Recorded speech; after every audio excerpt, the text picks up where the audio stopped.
শুভ দুপুর বন্ধুরা, তোমরা সবাই কেমন আছো? আজকে আমার দেবরের বাসায় নিমন্ত্রণ ছিল, সবাই আসছে। আমি এসে রান্না করলাম, অনেক রকমের রান্না হলো। দুই মাকে খেতে দিয়েছি, তারা খাচ্ছে।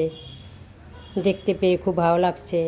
অনেক রকমের রান্না করেছি, বাবুদেরও খেতে দিয়েছি, বাবুরাও খাচ্ছে, খুব আনন্দ পাচ্ছে।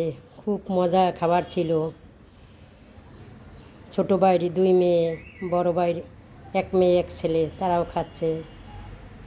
সবাই খুব আনন্দ পেয়েছে,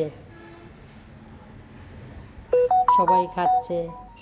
আমরা সবাই ছিলাম, আমার ছোটো ভাই, দুই ভাই বউ, আমার দুই ছেলে, শাশুড়ি, দেবর, মা।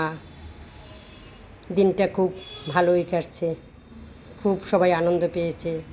শুভ দুপুর বন্ধুরা, তোমরা সবাই ভালো থেকো, সুস্থ থেকো।